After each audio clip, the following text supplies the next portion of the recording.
Well, it was a wonderful experience from GES 2016 we've had last week. And one of the most memorable person I've come across is actually Mitzi Toro, who is the Maui Cookie Lady. And she had this wonderful pineapple cookie. And it turned out to be, I think it's what's called the Pineapple Lychee Passion cookie. And I have Yes. never tasted something that delicious. And I actually saved a portion of it and shared with the rest of my team when I got back. And everyone on the team was just amazed. So we thought we gotta contact this lady. We need to let the world know about her cookie. And Wow. Thank you so much. well, it was fantastic, especially after I found out about you actually only started 1 year going from the local farmers market Yes. and made into the Costco in just a short period of a year.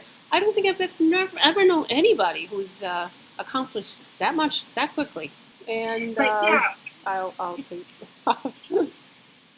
yeah. So I was also doing this part time while I was Mhm. still doing my teaching job. So we're now officially a startup. I really only consider this a startup right now because I've been doing everything while having another job, and I'm kind of scared to take that entrepreneurial leap. But there has been so many doors that have opened for me, and it's been it's just been incredible. So I quit my very secure public school teaching job for Mhm. 15 years 2 Wow. weeks ago, Mhm. and right before leaving for the summit. And now we've just been going full forward. I Meanwhile, this past year, I did an accelerator at the same time on Maui, and we won one of the prizes for that. And then I entered into a state level accelerator. We were the first food accepted in. It's been tech and energy up until just recently. So that was really exciting. I learned a lot through that program as well. Mhm. Incredible opportunity. What So is this accelerator program you're talking about? yeah, so on Maui, they rode away and got a grant for an accelerator program. It's underneath the Food Innovation Center, which is kind of an umbrella for many different programs. But basically, it's anybody who has a startup food business and Mhm. wants to accelerate and kind of take it to the next level. So it was 2 months long, and at the end of the 2 months, it was a 5 minute pitch style contest, and the Mhm. three top pitches won a prize, grant money. Um, and once I completed that, that's when all the doors started to open. I applied for the Global Summit from Mhm. that and was accepted in, and also applied at the state level accelerator. It's almost set up like an incubator where it's everything to do with as you build your company Mhm. and you want to, take your company to the next level. It's when I got into this, I just love cookies. Everything else that comes with it has all been a learning curve for me. Mhm. So, everything down from packaging to an LLC to trademarking my Pantone colors and my brand, and Oh, I can um, imagine. Oh, yeah, everything, since you don't have a business background, you completely know, from education. yes. And so, I've been baking the original recipe for over 20 years. My dad passed away. It was a fundraiser for the nurses that helped him. It was not intended to be a business, Mhm. but people kept asking. And after the fundraiser was done, I just kept baking because the demand built pretty quickly. Um, Ah, and then, fantastic. to have a hobby, but to make it a viable business is a completely different approach. So When did you it's decide? experience. What's that? How did you decide that you are going to go for a business instead of just let it be a hobby? Yeah, you know, the doors that have been opening for me this past year Mhm. have not been regular type of doors. The leads have been phenomenal.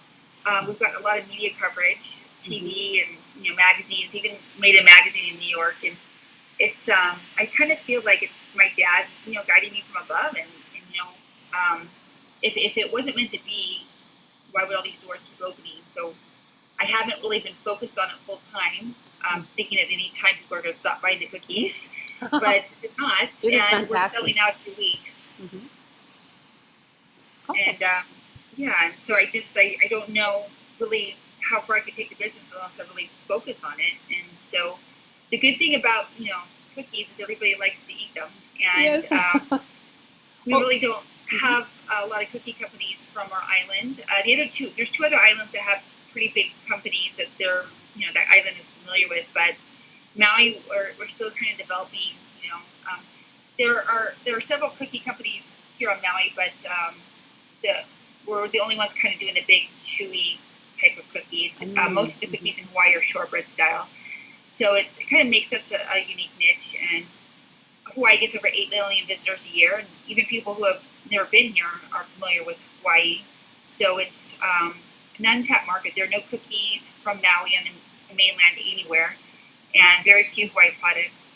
So it just seems natural to kind of try to expand and see, if that's a market for us over there. I like your packaging, and because it's pretty much resealable, and that would lock in its freshness for your cookie. I noticed that you are in Ritz-Carlton, Cupola Resort and Spa, Maui Brewery Company, and the Waldorf Astoria Grand Wailea Resort and Spa in Maui Airport, the market by Kapichu. Yeah, we're so our niche is more of a kind of a high end market. We use really good chocolates from Valrhona, which is France, it gets hard, and we have very good quality flour that's from a specialty organic mill. And so it's not a run-of-the-mill cookie, and we're also using a lot of local ingredients. Maui Brewing Company, we use some of their beers and we make beer cookies. Okay. We partner with Sammy Hagar's rum company. The red rum, I see that. Okay. Yeah, so we actually use Sammy Hagar. He makes macadamia nut rum on Maui, and so we use his rum in 3 of our cookies, and then we also use their whiskey in one of our cookies as well. So we got lilikoi and pineapple and mango, Kona coffee. So what's kind of neat too is we're using a lot of local ingredients that you're not going to be able to really reproduce in the mainland. So it's fun. It leaves some pretty creative combinations. We have 21 launched flavors, but we've done over 100 varieties since we've opened because we have a lot of seasonal flavors. Oh my goodness! And you've been kind of testing which ones works, or when we did Costco, we were in this very unique position that we got feedback all day long. So every time we did a Costco roadshow, we're the 3rd busiest Costco in the world, 2nd in the country. We're right next to the airport, and every time a plane lands, we have 300 or 400 people that come through. So we got immediate feedback all day long, every day. And I think on our last roadshow, we did over 30,000 cookies. Roadshow? What can you embellish on that, or? Yeah, Costco does our road shows, which is they'll invite a company to come and sample products for anywhere from 3-4 days to a week, 2 weeks even.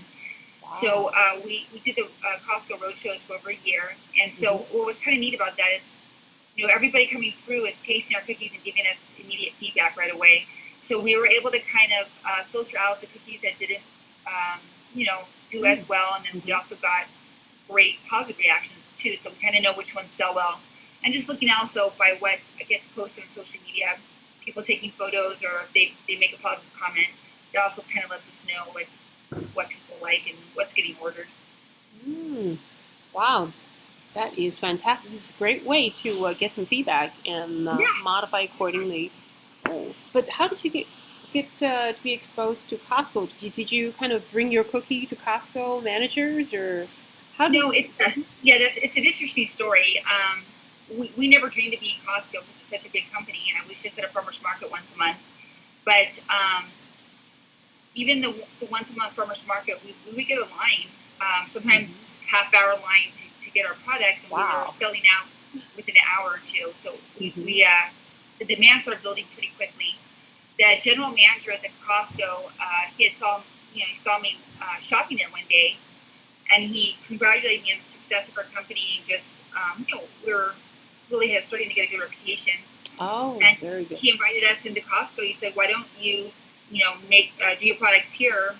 Because they wanted to kind of pride themselves on starting a company from their Costco, and if it takes off, then that's the Costco that originated. They compared us to a company called Popcornopolis, which started in El Segundo, California. They did the Costco there in LA, and now it's a nationwide product in all their Costcos. So that's how they got their start. And, it was really cool. We doubled their target, our very first roadshow, and by our last roadshow that we completed, they offered us all the Costcos in Hawaii. So there's 7 of them.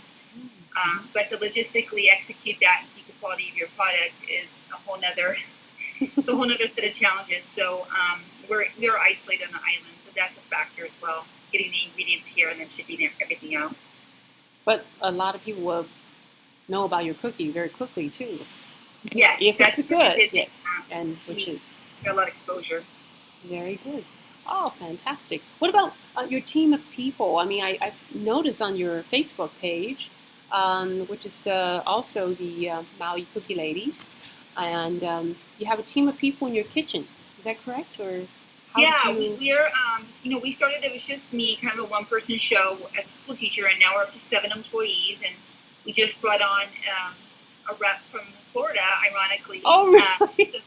Yeah, we're negotiating to go into the NHL Panthers arena, which is really going to be exciting. Our first starting point for the mainland is Florida, so we have a lot of leads and over there, and so we're just kind of deciding how we're going to roll this out. That would be good. I mean, we have logistically how we're going to get those cookies over to you guys in Florida. Well, we love them. I would love to see your cookies in, let's say, Disney resorts or any of the Disney theme parks. That'd be fantastic. I think people will love them. Thank you. I think they will do well too. It's a very wholesome brand. It's almost got a vintage feel to it. We've got great, unique flavors, and it's I think Florida is a good starting point because it's tropical down there, and we're a tropical brand. So I think it's going to be a great way to enter into the mainland. That'd be fantastic. We will look forward to seeing your cookies. But tell us, and all of our audience too, if they are thinking of starting to get into entrepreneurship or to become entrepreneurs, or if they have already begun, what are some of the advice you would give them?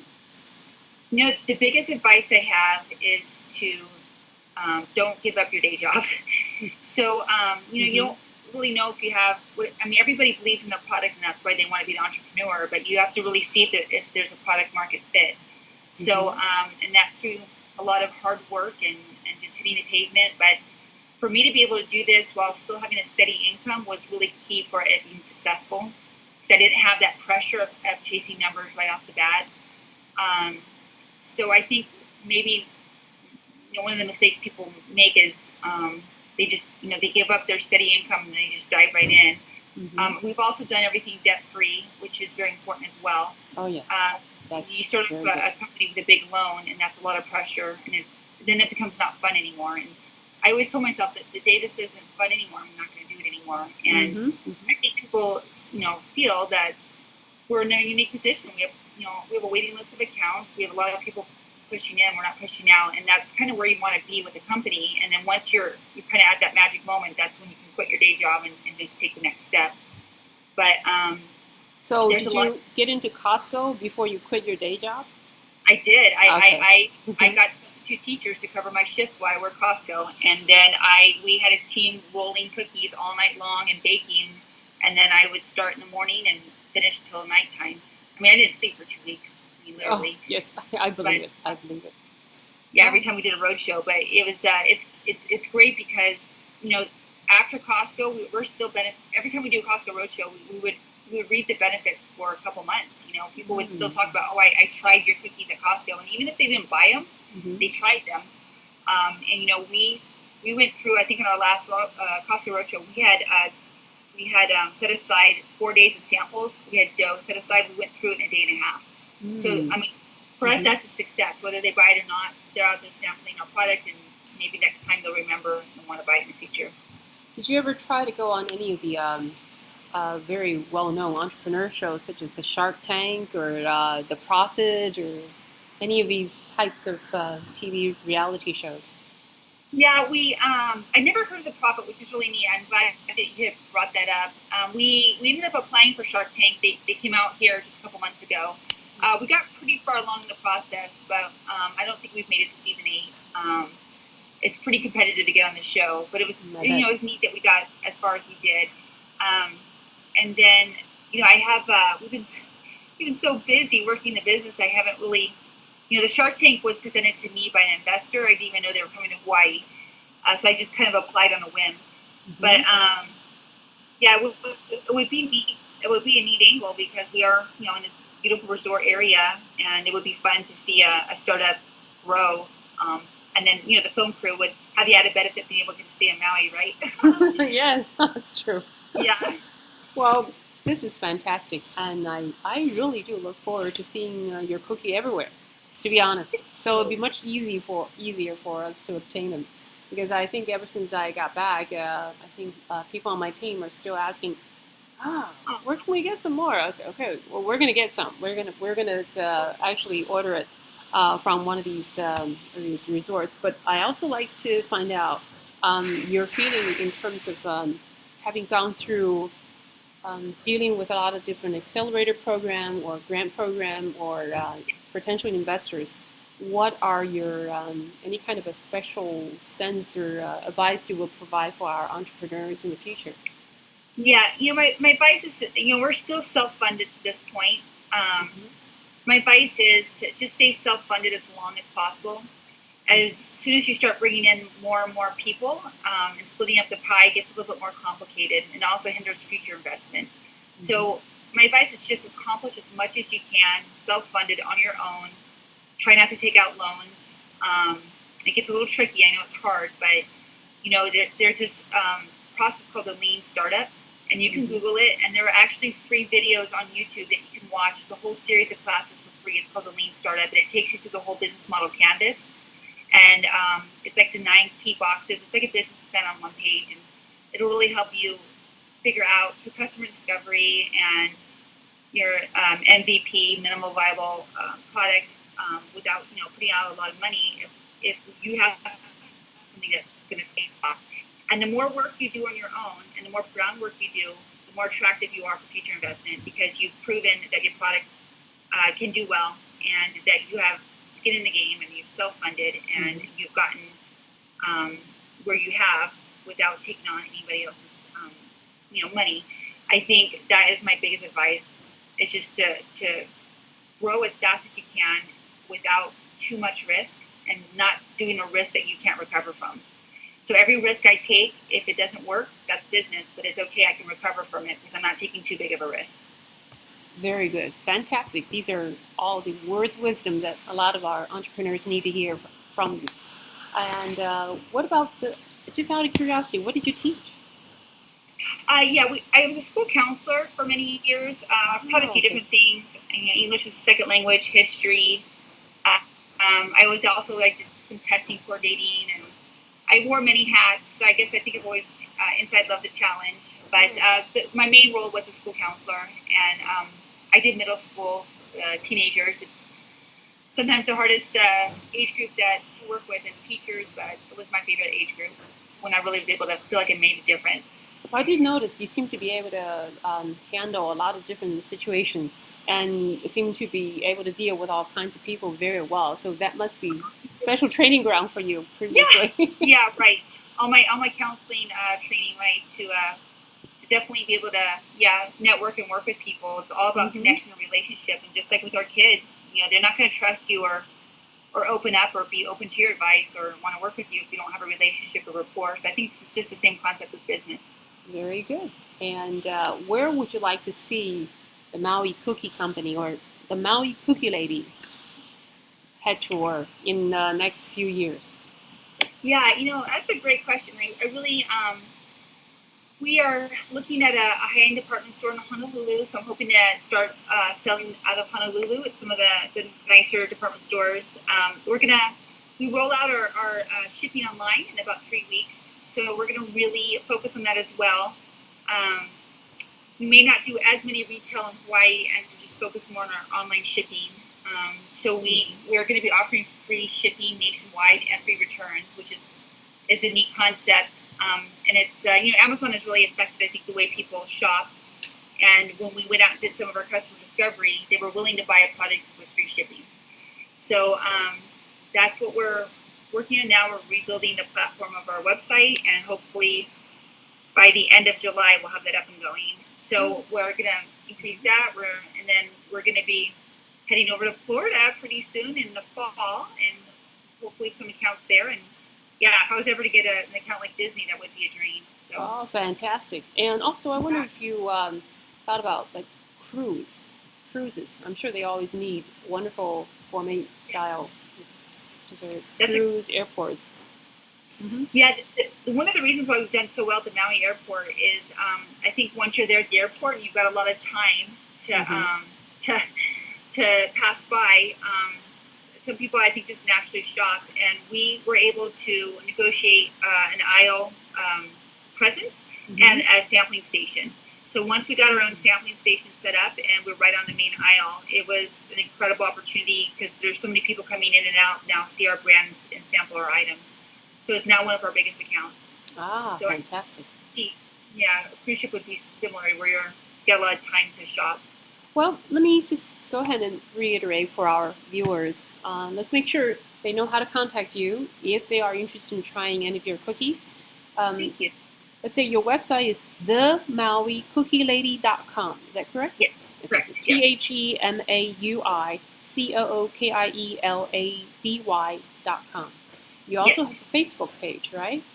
Yes, we're on Facebook. The Maui Cookie Lady is our business page, and then on Instagram, we're pretty active on Instagram daily. So that's Maui Cookie Lady, All right. and Twitter. We just started our Twitter as well. Ah, good. So it's pretty much all the avenues you can find us. All right, fantastic. And well, I wish you all the best, and we look forward to seeing the Maui Cookie Lady everywhere. Thank you, Okay. Susan.